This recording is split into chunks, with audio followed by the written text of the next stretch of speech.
بسم اللہ الرحمن الرحیم۔ آغاز اللہ کے بابرکت نام سے۔ دیکھتی آنکھوں اور سنتے کانوں کو میرا سلام۔ ابو مخزورہ بھی 9 عمر تھا، میس بھی نہیں بھیگی تھی، اس کی آواز بہت خوبصورت تھی۔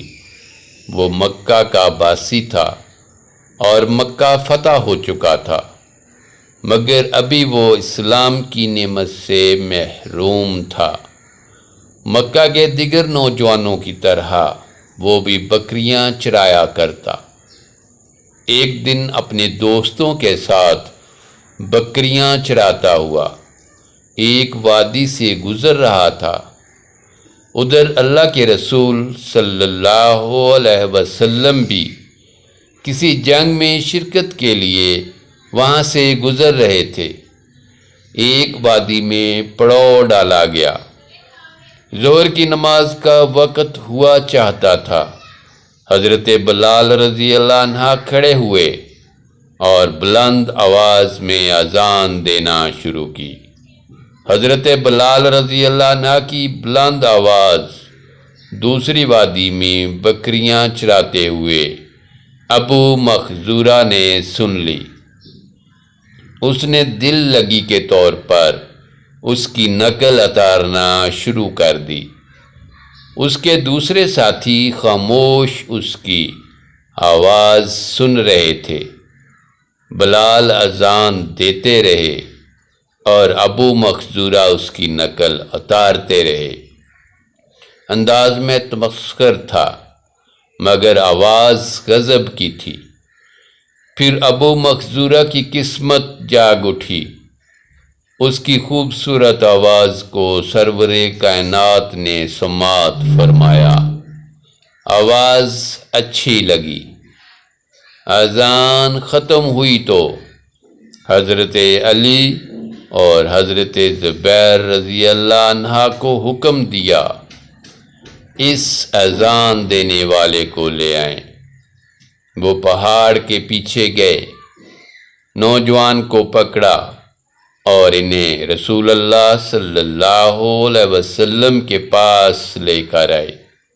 آپ صلی اللہ علیہ وسلم نے پوچھا، تم میں سے ابھی کس نے اذان دی؟ اب انہیں حجالت محسوس ہوئی۔ ایک دوسرے کی طرف دیکھنے لگے کہ وہ تو تمسخرانہ طور پر اذان دے رہا تھا۔ آپ صلی اللہ علیہ وسلم نے ایک کو فرمایا، تم اذان دو۔ اس نے اذان کہنا شروع کی تو اس کی آواز خوبصورت نہ تھی۔ اب دوسرے کو اشارہ ہوا، اس کی بھی آواز خوبصورت نہ تھی۔ اب ابو مخزورہ کو اشارہ ہوا، اس کی آواز دلوں میں اترنے والی تھی۔ ارشاد ہوا، تم نے ابھی اذان دی ہے؟ کہنے لگا، ہاں۔ اب آپ صلی اللہ علیہ وسلم نے اپنے مبارک ہاتھ کو آگے بڑھایا، ابو مخزورہ کا عمامہ اتارا، اس کے سر پر دست شفقت پھیرا اور دعا فرمائی، اے اللہ اس بچے میں برکت دے اور اسے اسلام کی ہدایت فرما۔ ابو مخزورہ کی کیفیت کیا ہوگی؟ اللہ کے رسول صلی اللہ علیہ وسلم کا لمس، وہ مبارک ہاتھ، لمس کی لذت اور پھر اس کی قسمت جاگ اٹھی۔ اس نے کہا، اشہد ان لا الہ و اشہد ان محمد رسول اللہ۔ اب آپ صلی اللہ علیہ وسلم نے ابو مخزورہ کو مزید بشارت دی اور وظیفہ مقرر فرمایا، جاؤ تم مکہ والوں کے مؤذن مقرر کیے جاتے ہو، اب تم اہل مکہ کے مؤذن ہو۔ ابو مخزورہ رضی اللہ عنہ نے ساری زندگی بال نہیں کٹوائے کہ جن بالوں پر اللہ کے نبی صلی اللہ علیہ وسلم نے اپنا دست مبارک پھیر دیا، وہ کیسے کٹوا دوں؟